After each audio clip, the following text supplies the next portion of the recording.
এবার আপনাদেরকে নিয়ে যাব আলিপুরদুয়ারে। সেখানে আবার অন্যরকম অভিনবত্ব। আলিপুরদুয়ারের হ্যামিল্টনগঞ্জের অগ্রগামী সংঘের পুজোর ভাবনা। সেখানে মা এলো মাটির ঘরে, মা এবং এসছে, এটাতেই তো সকলে আনন্দিত। আর সেখানে মাটি এবং পুজোয় ব্যবহৃত বিভিন্ন সামগ্রী দিয়ে সেজে উঠেছে গোটা মণ্ডপ চত্বর। আর তা দেখে দর্শনার্থীরা ভিড় জমাচ্ছেন।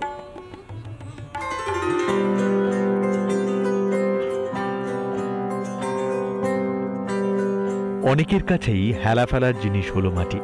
তাদের মতে মাটি মানেই নেহাতি প্রাণহীন, নির্জীব, ধুলোবালি। কিন্তু মাটি না থাকলে মানব সভ্যতাই যে টিকবে না, এ কথা মাথাতেই রাখে না বহু মানুষ। সমাজে মাটির গুরুত্ব বোঝাতে অভিনব উদ্যোগ নিল আলিপুরদুয়ারের হ্যামিল্টনগঞ্জের অগ্রগামী সংঘের পুজো কমিটি। ৩০তম বর্ষে তাদের থিম মা এলো মাটির ঘরে।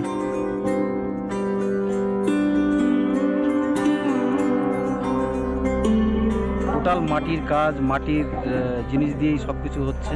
মাটি দিয়েও একটা শিল্প করা যায়, সেটা সবার মধ্যেও একটা, সেটাও জাগুক যে এটা দিয়েও একটা শিল্প হতে পারে।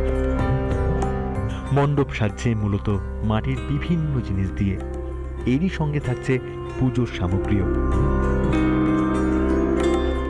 মণ্ডপের প্রবেশদ্বারেও থাকছে মাটির ছোঁয়া। হাড়ি, কলসি, তারপর শালু কাপড় থেকে শুরু করে গামছা থেকে শুরু করে যা যা দরকার পড়ে একটা মার পুজো করতে, সেগুলো দিয়ে আমাদের এবার প্যান্ডেল থিম করা হয়েছে। শুধু মণ্ডপ নয়, দুর্গা প্রতিমার কাপড়ও হয়েছে মাটি। মানুষকে পরিবেশ সচেতন করে তুলতেই এমন ভাবনা পুজো কমিটির। এবারও তাদের এই থিম, সেই ভাবনা, এটা দর্শকদের মন জয় করবে বলে আশাবাদী পুজো উদ্যোক্তারা। আলিপুরদুয়ার ক্যামেরায় অজয়ের সঙ্গে চট্টোপাধ্যায়, রিপাবলিক বাংলা। সাম্প্রতিককালে যে ঘটনাগুলো ঘটছে তাতে নারীদের সম্মান আজ প্রশ্নের মুখে। আর এই বার্তাই এবছর ফিরিয়ে দিচ্ছে দক্ষিণ চব্বিশ পরগনার ক্যানিংয়ের এই পুজো ক্লাব। সমাজে নারীদের সম্মান আর তার সঙ্গে অধিকার ফিরিয়ে দিতে তাদের অভিনব ভাবনা। মূলত দক্ষিণ চব্বিশ পরগনার একেবারে ক্যানিং হাই স্কুল পাড়া পুজো এই কমিটির উদ্যোগ। ৭৬ বছরে তাদের এবছরের থিম ভাত কাপড়। মেয়েদের ব্যবহৃত জিনিস দিয়েই তৈরি হচ্ছে মণ্ডপসজ্জা।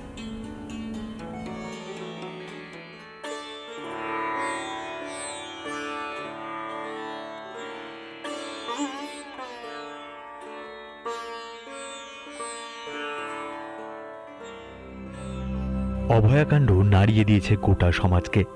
সেই ক্ষত না শুকোতেই কুলতলিতেও ঘটেছে বর্বরচিত ঘটনা। দেবীপক্ষে খালি হয়েছে মায়ের কোল। প্রতি পদে এইভাবেই অত্যাচারিত হচ্ছে মেয়েরা। সুরক্ষা নেই তাদের জীবনে। সংসারের জোয়াল টেনেও পড়ে থাকতে হয় ঘরের এক কোণে। পুরুষতান্ত্রিক সমাজে নারীদের সম্মান ফিরিয়ে দিতেই বার্তা দিচ্ছে দক্ষিণ চব্বিশ পরগনার ক্যানিংয়ের একটি পুজো কমিটি।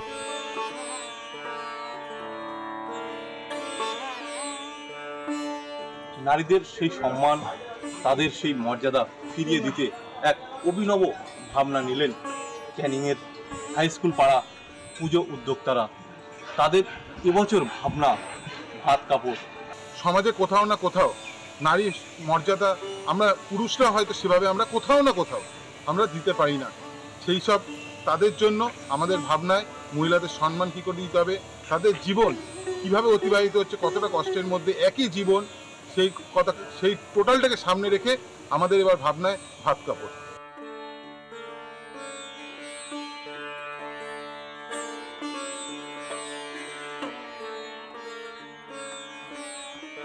কিভাবে গোটা জীবন কাটে নারীদের, সেটাই বোঝানো হচ্ছে পুজো মণ্ডপে।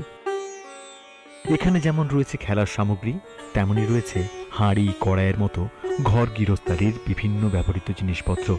এক কথায় বলতে গেলে মণ্ডপে ঢুকলেই নিজেদের জীবনকে উপলব্ধি করতে পারবেন নারীরা। নারীদের যে খেলার জিনিস, তাদের আয়না, তাদের খেলার সমস্ত সামগ্রী, তারা যেভাবে সংসার জীবনে যা জিনিস ব্যবহার করে সেই সমস্ত জিনিস দিয়ে এই মণ্ডপটি তৈরি করা হয়েছে। দক্ষিণ চব্বিশ পরগনা জেলার ক্যানিং থেকে রঞ্জিত সর্দার, রিপাবলিক বাংলা।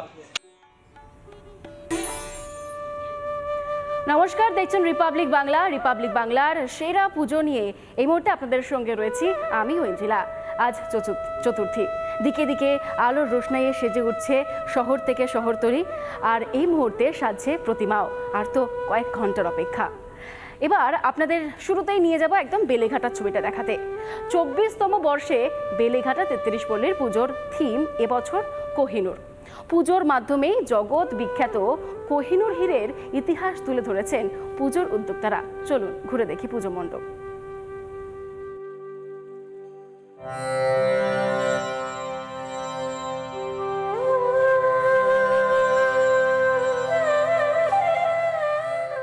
কলকাতার অত্যন্ত নামী এই বেলেঘাটা 33 পল্লীর এবছরের পুজো প্রাক রজত জয়ন্তী বর্ষ অর্থাৎ 24তম বছরে এবারের পুজো মণ্ডপ সাজানো হয়েছে।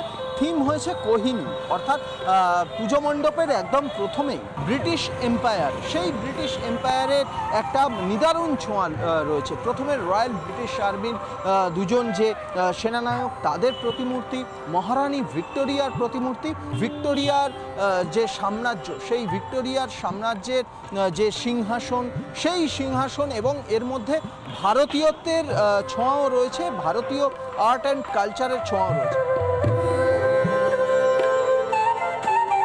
বিশ্ববিখ্যাত বহুমূল্য কোহিনূর হীরা, সেই কোহিনূর হীরাকে নিজেদের করায়ত্ত করতে সুলতানি যুগের সম্রাটরা, কখনো বা ব্রিটিশ এম্পায়ার, ব্রিটিশরা নিজেরা চেষ্টা করেছে, এবং সেই ব্রিটিশদের যে চেষ্টা, তার আগে ভারতে যে সুলতানি সাম্রাজ্য ছিল, সেই সুলতানি সাম্রাজ্যের বিভিন্ন রূপ এখানে ফুটে উঠেছে।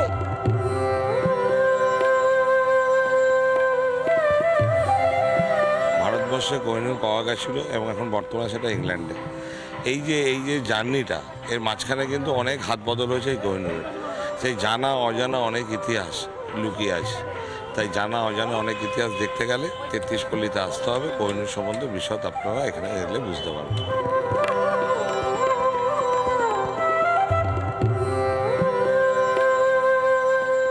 এবছর প্রাক রজত জয়ন্তী বর্ষ অর্থাৎ 24তম বর্ষের এবছরের বেলেঘাটা 33 পল্লী থিম কোহিনূর দর্শকদের নজর কাড়বে। শুধু তাই নয়, দর্শকদেরকে কোথাও ফিরিয়ে নিয়ে যাবে সেই ইতিহাসের পাতায়। ভিডিও জার্নালিস্ট পিনাকি নন্দীর সঙ্গে সৈকত, রিপাবলিক বাংলা, কলকাতা।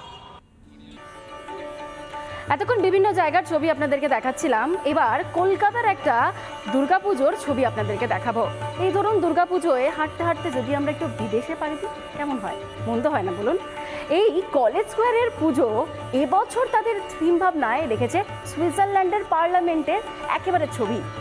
ভাস্করের কাছ থেকে জানবো, সোজাসুজি চলে যাব। 77 বছরে পড়লো এবছর তাদের পুজো। একেবারে সুইজারল্যান্ডের ধাঁচে তৈরি করা হয়েছে পুজো মণ্ডপ। ভাস্কর, তোমার মাধ্যমে ছবিটা একটু জানার চেষ্টা করবো।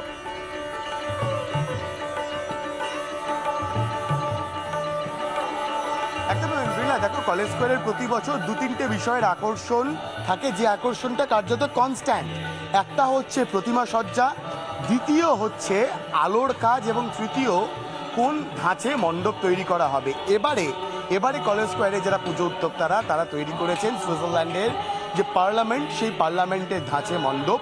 এবং খুব তাড়াতাড়ি একবার মণ্ডপের ভিতরের ছবিটা দেখাবার জন্য বলবো আমার ভিডিও জার্নালিস্ট দীপঙ্করকে। দীপঙ্কর, আলোর ঝাড় এবং একই সঙ্গে সুইজারল্যান্ডের পার্লামেন্টের আদলে যে পূজা মণ্ডপ, সেই পূজা মণ্ডপের ভেতরের ছবিটা দেখাও। এবং অবশ্যই যেটা অন্যতম আকর্ষণ থাকে, একদম সাবেকি ধাঁচে যে প্রতিমা, সেই প্রতিমার ছবিটাও দেখাচ্ছে আমার ভিডিও জার্নালিস্ট দীপঙ্কর।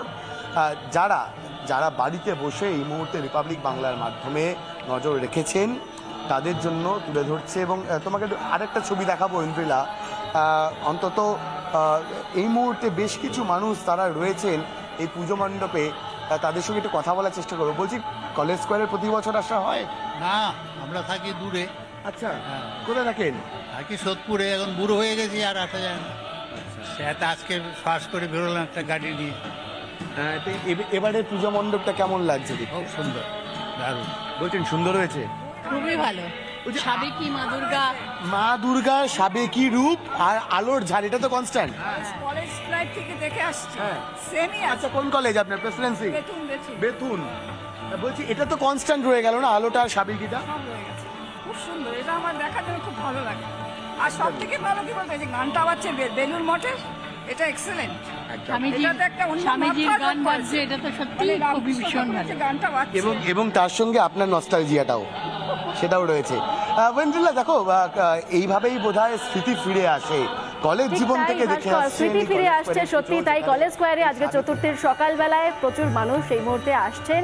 একেবারে যেটা বিখ্যাত সেই বড় ঝাড়, তার সঙ্গে প্রতিমার মধ্যে এই সাবেকিয়ানা, তা যেমন এবছর দর্শনার্থীরা উপভোগ করতে পারবেন, তার সঙ্গে রয়েছে একেবারে সেই সুইজারল্যান্ডের পার্লামেন্টের একটা ছাপ। ধন্যবাদ তোমাকে ভাস্কর।